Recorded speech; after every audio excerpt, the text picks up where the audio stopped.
Good morning everyone. Basa tayo na ating libro guys. Kapwa ka Pilipino, magbasa tayo na ating sariling history book. History of the Filipino People by Agoncillo and Guerrero. Today is 7 March 2023. History of the Filipino People, Part 6, The Third Republic. Topic number 24, Post-War Problems and the Republic. Nandito na tayo sa paragraph. Policies of the Roxas administration. Basa. Policies of the Roxas administration elected amid rains and hunger Roxas in his inaugural address as the last president of the Commonwealth laid down the basis of his policy, the rebuilding of the economy that was broken and destroyed by war, the industrialization of the country, the encouragement of Filipinos to participate in all the operations of our new economy at all its levels, devotion to the ideals of an indivisible peace and an indivisible world, close cooperation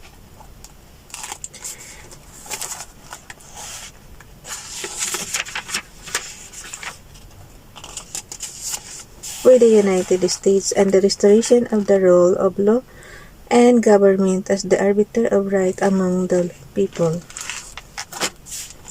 In his inaugural address on July 4, 1946, as the first president of the Republic, Roxas waxed enthusiastic, recalling with pride and with thanks the coming of the Americans in 1898, and urging the people to have absolute faith in the goodness of America. To do otherwise, he said, would be to forswear all faith in democracy, in our future, and in ourselves. Thus the Filipinos should have in what may follow the American lead. Our safest course, he said eloquently, to the delight of MacArthur, McNaught, and other high American officials who attended the independence ceremonies. Our safest course, and I believe it true for the rest of the world as well, is in the glistening wake of America, who sure advance with mighty breaks for smaller craft the waves of fear. Roxas, of course, was merely rhetorical, for he did not know that it is not always safe to follow the course of the glistening wake of America or of any other nation when the wake leads to national economic perdition. Guerrilla Amnesty. Not only the collaboration issue but also the guerrilla problem rocked the country immediately after liberation. The so-called guerrilla problem consisted in the enemy occupation. When the courts of justice had been re-established, many criminal complaints were filed against the guerrillas who were charged with murder, rape, kidnapping, and robbery during the 3 years of Japanese occupation. The court dockets were clogged with these cases, and the guerrillas naturally looked up to Roxas as their savior. On September 7, 1946, Roxas proclaimed a general amnesty of those guerrillas who killed and murdered in pursuance of the resistance movement. However, those who kidnapped, murdered, and otherwise confiscated property not in pursuance of the objectives of the guerrilla movement were not included in the amnesty. It is not only unjust, Roxas said in his message to Congress explaining his amnesty proclamation, but most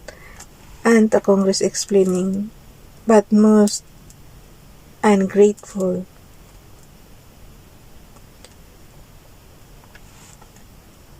on the part of our republic to allow these brave and patriotic men to be subjected to the indignity of a criminal prosecution for acts which they committed in their heroic endeavors to resist the enemy and to help in winning the war. Most of these accused men deserve rather to be held as heroes for the commission of such acts. Thus, with one stroke of the pen, Roxas solved the guerrilla problem on the satisfaction of those who during abnormal conditions liquidated or ordered the liquidation of men and women believed rightly or wrongly to have committed acts inimical to the resistance movement. The Treaty of General Relations. Immediately after the independence ceremonies, the Philippines, now a republic, and the United States entered into a Treaty of General Relations. In accordance with this treaty, the United States withdrew and surrendered all rights of possession, supervision, jurisdiction, control, or sovereignty over the Philippines except such bases as the United States would need for the mutual protection of the United States and the Philippines, pending the establishment of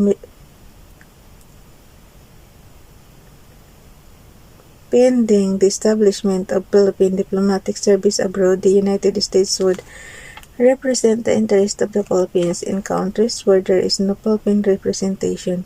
On the other hand, the Philippines agreed to assume all debts of the cities, municipalities, provinces, and instrumentalities deemed valid and subsisting on July 4, 1946.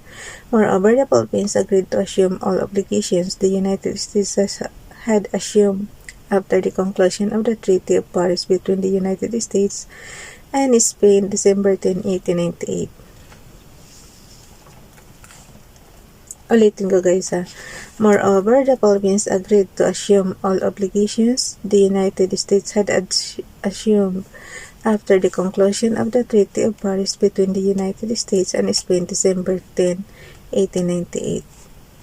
The treaty, then the first to be concluded by the Republic of the Philippines, was entered into by the United States in order to recognize Philippine independence officially. The Plebiscite of 1947. The election of 1946 resulted not only in the return to power of the pre-war lords of Philippine economy, but also as a reaction against such a comeback in the election of 6 Democratic Alliance men headed by Luis Tarok of Pampanga to Congress.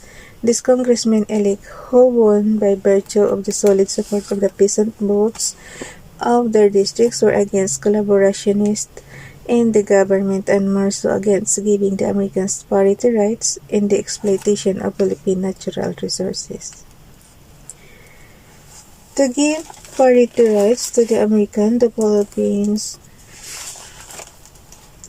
Constitution had to be amended. The presence of Tarok and other elect congressmen belonging to the Democratic Alliance, a party composed of non-collaborators, intellectuals, and peasants, posed a danger to the passage in Congress of a law amending the Constitution in order to give parity rights to the American.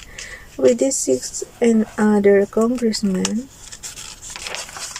and senators against parity rights, President Roxas and his men might not get the necessary three-fourths majority to amend the Constitution. Upon the instigation of Roxas, Congress passed a resolution unseating Tarok and his Democratic Alliance colleagues from Congress. The ostensible ground for expulsion was the alleged electoral frauds and terrorism committed by the Hawk Balahaps in Central Luzon, which resulted in the election of 6 candidates of the Democratic Alliance and 1 nationalista. With the expulsion of Tarok and his companions, the way was paved for the Congress resolution agreeing to amend the Constitution. On March 11, 1947, Congress submitted to the Philippine On March 11, 1947, Congress submitted to the people the following draft amending the Constitution: the disposition, exploitation, development, and utilization of all agricultural, timber, and mineral lands of the public domain, waters, minerals, coal, petroleum, and other natural resources of the Philippines, and the operation of public utilities shall, if open to any person, be open to citizens of the United States and to all forms of business enterprises owned or controlled directly or indirectly by citizens of the United States.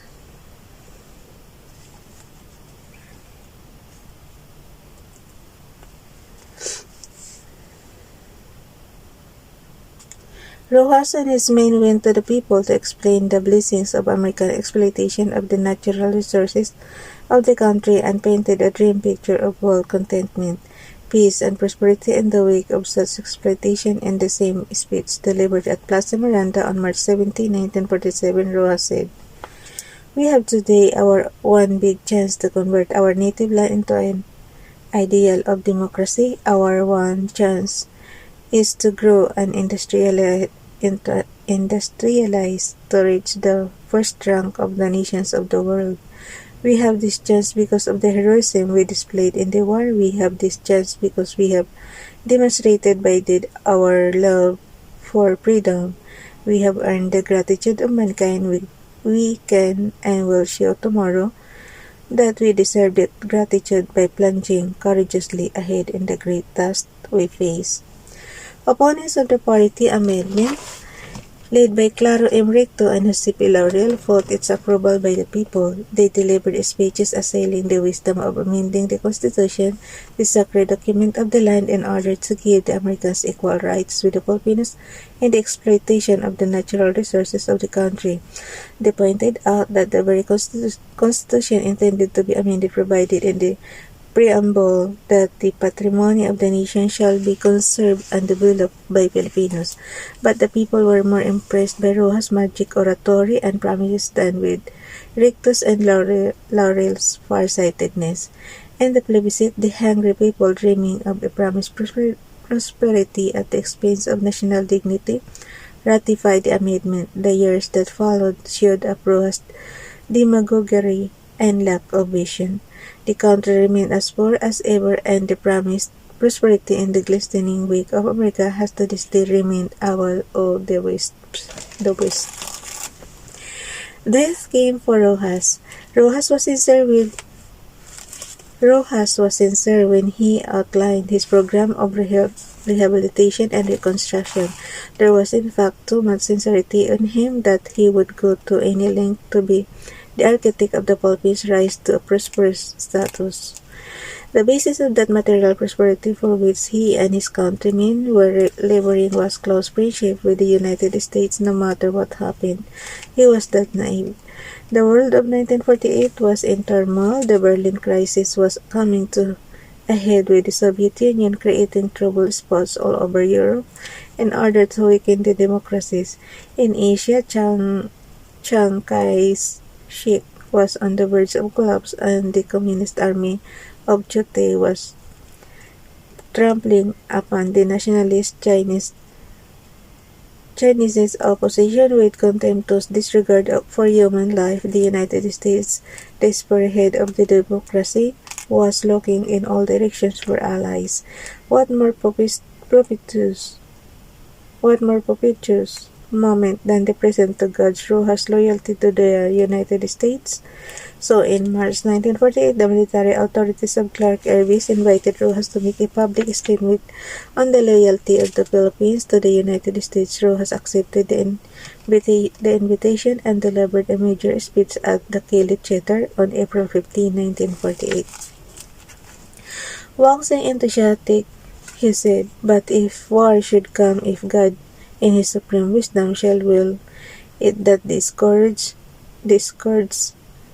of war again visit the bewildered peoples of this earth, I am certain of one thing, and it is this, that in case of a new war waged by the aggressor against the forces of freedom and liberty, the Americans and the Filipinos will be found on the same side, and American and Filipino soldiers will again fight side by side in the same trenches or in the air in defense of justice, of freedom, and the other principles which we both love and cherish." Rojas' loyalty speech was received with tremendous ovation. He was, however, not feeling well, and by evening he was turning for the worse. At 9:30, while an American Army officer was passing by the foot of the president's bed, he noticed that Rojas made a sudden gasp. In a few minutes, President Rojas was dead. 2 days later, Vice President Elpidio Quirino took his oath of office as President of the Philippines. Quirino's administration. Quirino was suffering from high blood pressure and was taking it easy in a boat crossing the Visayan waters when he received the news of Rojas' unexpected death.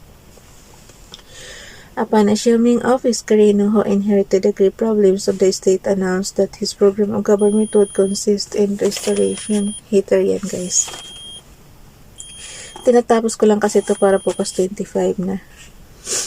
Okay. Quirino's administration. Quirino was suffering from high blood pressure and was taking it easy in a boat crossing the Visayan waters when he received the news of Roxas' unexpected death. Upon assuming office, Quirino, who inherited the grave problems of the state, announced that his program of government would consist in restoring the faith and confidence of the people in the government and in the restoration of peace and order. The first part of the program was based on the realization that the people had lost their confidence in the government owing to the rampant graft and corruption of the Liberal Party's henchmen and favorites. The second part was based on the pathetic lack of peace and order, not only in the cities but also in the countryside. The Hawk Balahaps of Tarok had gone underground and refused to surrender their arms. The military police and civilian guards, on the other hand, were on a rampage, kidnapping and killing suspected persons without due process of law. On top of this, production was slow and unemployment was increasing with unheard-of proportions. Quirino surveyed the field with a critical eye and summed up his program of government as follows: government reorganization to achieve efficiency at all levels of the bureaucracy, immediate increased production to give employment to thousands of idle laborers, vigorous and honest enforcement of tax laws, the preservation of the national integrity, and continued friendly relations with the countries of the world. Bukas sa itong topic number 25, guys. The Hawk Balahap movement. Bye everyone. God bless.